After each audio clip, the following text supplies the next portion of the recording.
What is up, Ravens Flock? Huge shout out for your support for the 410 Sports Talk. James and Glenn are the best in the business. They're killing it right now. They love talking Raven talk. Make sure you go subscribe to their channel. Let's go Ravens. Big trust. Welcome in, everybody, to another episode of 410 Sports Talk. James Haskell, Glenn Martin, and as always, we're here to talk about the Baltimore Ravens, keep you guys up to date. We're excited today to talk about a few different things regarding the Baltimore Ravens, but before we do, take a second, hit the subscribe button, give us a like, turn on notifications, and of course, as always, we'll keep you up to date with your Baltimore Ravens news. But Glenn, what are we here to talk about in this specific video? Yeah, we got the Ravens provided a little clarity on the Lamar Jackson injury that he suffered, knee injury he suffered last Sunday in the comeback win over the Denver Broncos. And John Harbaugh said that it's a week-to-week injury, Jimbo. It's week-to-week. Says it's not impossible this week, but unlikely. And then it becomes more and more likely every week after this week. And then Adam Schefter tweeted out that Lamar Jackson suffered a sprained PCL, which similarly last year, Zach Wilson, quarterback, I think it was last year. Was it this year? Was it the beginning of this year? No, this year was the other injury. Okay. Yeah, the meniscus, right? Yeah. Gotcha. So last year had the PCL sprain and missed 4 games in the middle of the season. So this is being classified as a 2 to 4 week injury. So not season ending. That's the good news. I think everybody is happy to hear that. And it looks like head coach John Harbaugh was pretty happy to announce that it wasn't season ending, but he's going to miss some time nonetheless. And of course, last time we saw Huntley, he did lead the longest touchdown drive of the season for the Ravens, a 91-yard touchdown drive, a game-winning touchdown drive. 30 yards of penalties. 30 yards of penalties. Yeah. But hey, I love Huntley. I mean, it is what it is. The rest was Huntley. He made some pretty big-time throws as well as some big-time scrambles. I think there was the design run was the touchdown run. So and the 4th and 2. Yeah. So, I mean, the guy made some plays, but when you hear 2 to 4 weeks, I think the Ravens, just knowing their history, I think they'll likely play it safe with a guy like Lamar Jackson and the importance that he has to this organization. So I'm gonna say it now. Let's just call it 4 weeks, Jimbo, because anything else that'll be what do they say, the cherry on top. So we'll say he misses the next 4 weeks. And let me just give you a rundown of who they'll be playing the next 4 weeks. So they have Pittsburgh this week. They got at Cleveland, the return of Deshaun Watson, by the way, at Cleveland the following week. Then at home against Atlanta and at home against Pittsburgh before. Look, there's only 5 games left, Jimbo. So if he misses 4 of those games, that's only one more game, and that's at Cincinnati on January 8th, which could be the final game of the regular season. And let's hope the Ravens make the playoffs and there's more games. But what's your thoughts on Lamar Jackson and this team's chances of if Lamar Jackson does miss 4 games? Yeah, this is interesting to me because we were just talking about how favorable the schedule is and like how exciting it is. The Baltimore Ravens, I said they're going to run the table. It's obvious, right? And it's expected that as soon as your franchise quarterback goes down, the whole thing changes because anything of the Pittsburgh Steelers team who is going to fight to the death.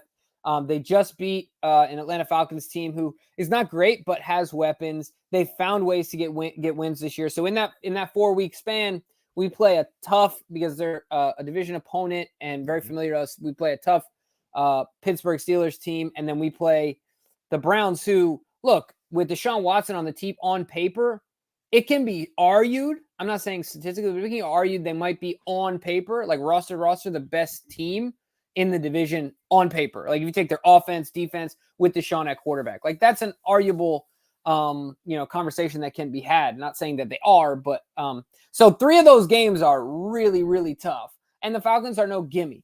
So my hope is that the Baltimore Ravens can find a way to stay afloat, and it would be in a dream if they can go 500. They can pull out 2 of these wins. Say you split with the Pittsburgh Steelers. And you take down the Falcons. Like, all right, then we come back and we're 10-6. 10-6. Right. And obviously we'll, there's that game against Cincy is going to be worth a game and a half. And we hope that Lamar will come back and be healthy for that. So that's, maybe I'm shooting too low, Glenn. Let me know if I am, but that's my ideal scenario. And I would be completely happy with if we can find a way to stay afloat and go 500. Yeah, I think that's anybody's dream. Like if you have a backup quarterback in there, his job is to hopefully go 500. Like that's what you hope for when you have your backup in there. But I will say this. Now, this could be these odds came out, I think, before Lamar Jackson's injury, but as of either the win last week, before the injury announcement, I should say, like Lamar missing time. But right now, the Ravens have a 95.7% chance to make the playoffs. If they win this Sunday, that boosts their chances to 99%. Wow. To make the playoffs, not to win the division. The chances are still pretty decent at that, but they do drop. Right.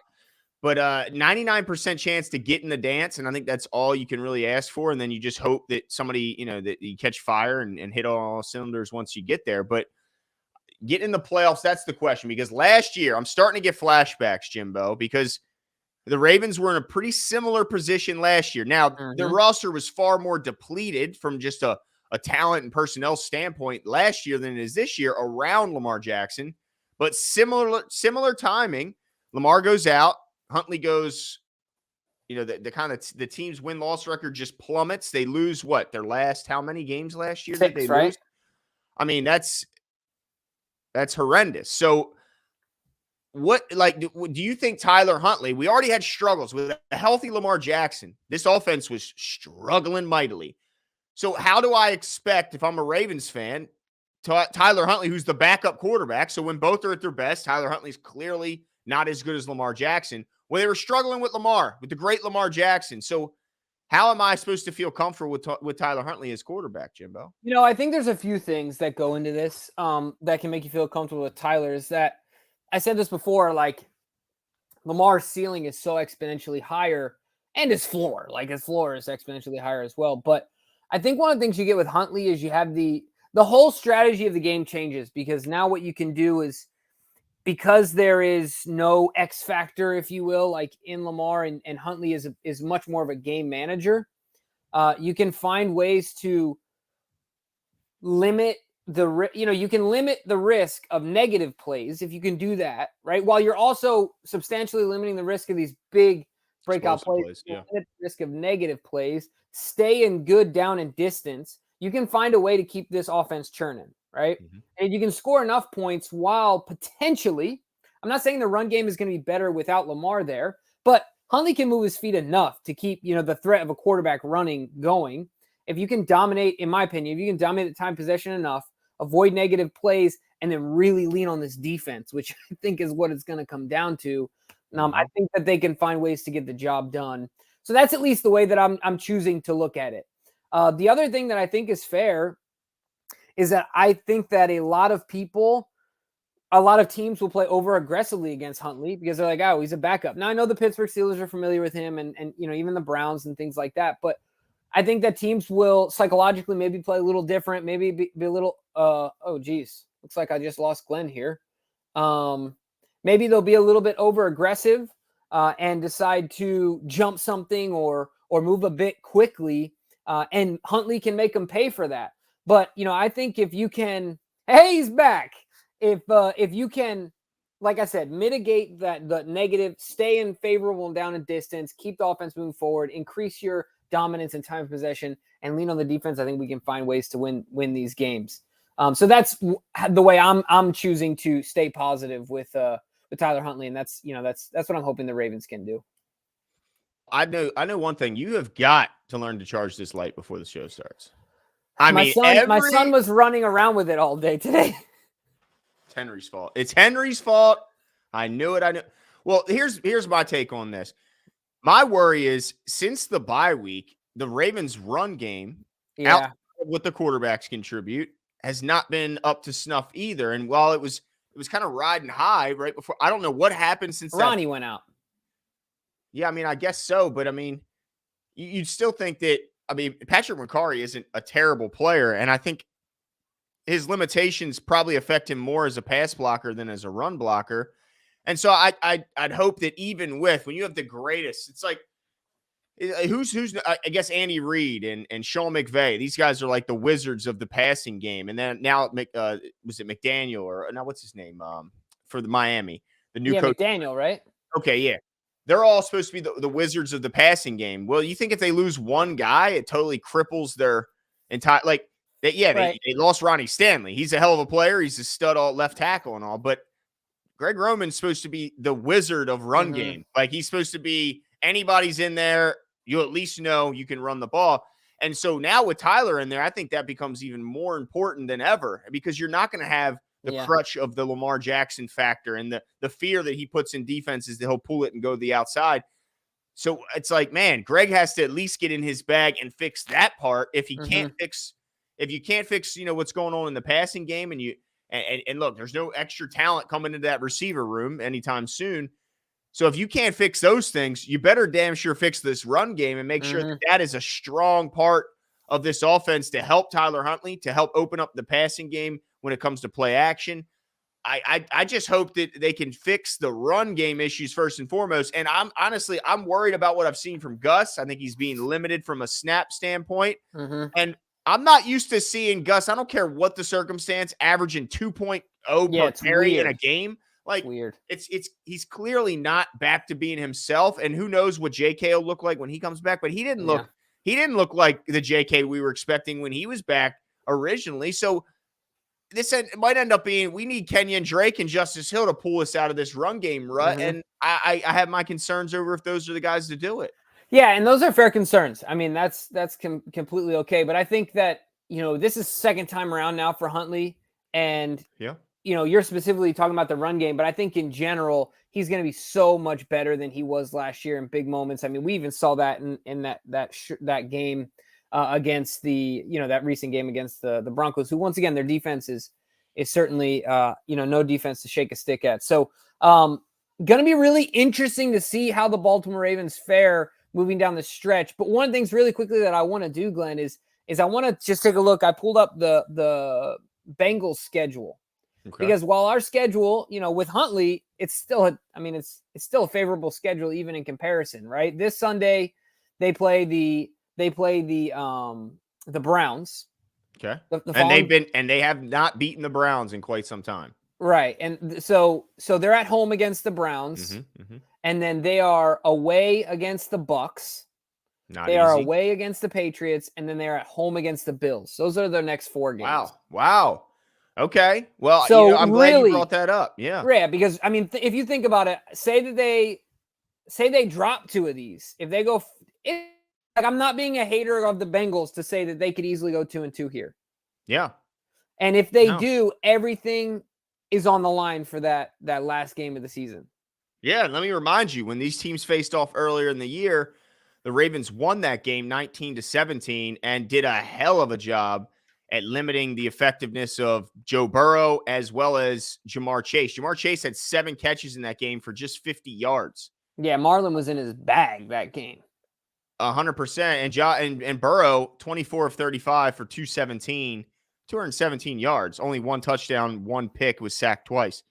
So definitely not a team that I don't think the Ravens would be nervous or scared to, if that game comes down to it. I think the Ravens would feel good about heading into that matchup, especially if Lamar Jackson's back under center. Yeah, for sure. So let me ask you this before we sign off here. What is your worst case scenario here, other than like losing the next 4, right? What do you think would be the worst case outcome, based on the schedule, based on what you think of Tyler Huntley and this team as a whole? Well, I guess the worst thing would be if Lamar Jackson is, ends up not healing. He ends up missing more time. But let's operate as if he comes back after 4 games. My worst case scenario is that they lose the games against the division and only win against Atlanta. I think this tiebreakers could come down to how you play against your division, and that's one big advantage the Ravens currently hold over Cincinnati. Cincinnati's not only lost to us, but they lost to the Browns also earlier this year. So we need to make sure that if Cincinnati is able to beat the Ravens in the final game and take away their head-to-head advantage matchup, and if that is the game that brings them even, then it's going to come down to their division record. And so I hope that, if nothing else, that they take care of their division matchups. At least 2 of those wins, I'm hoping, come in the form of the division. Because what I don't want to see is, say, a Pittsburgh win at home and an Atlanta win at home, and you lose both your road AFC North games.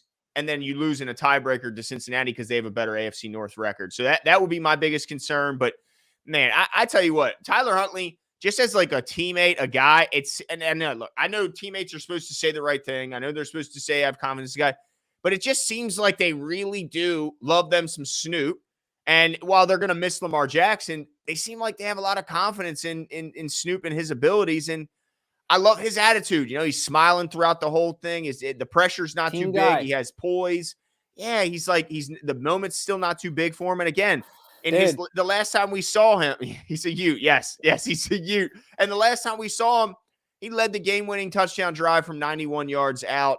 And for that, I think that takes some cojones. And so yeah, I'm hopeful that he can keep us afloat, and I'm hopeful that once Lamar comes back, this offense can get going and hitting on all cylinders, and then you never know what can happen in the playoffs. Absolutely. So all of you out there wanting to know kind of what's going on, let's just hope for 2-2. Anything after that, like Glenn said, would be absolute gravy.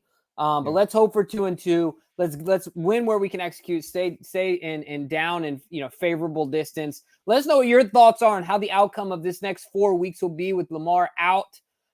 What you think of Snoop and his progress, of the Ravens as a team, whether the defense can carry on, whatever it is. How do they get it done? What will the outcome be? We love to hear from you. Leave your comments below. And like I said at the beginning, make sure to turn on your notifications, hit the subscribe button, and we'll talk to you guys soon. See you.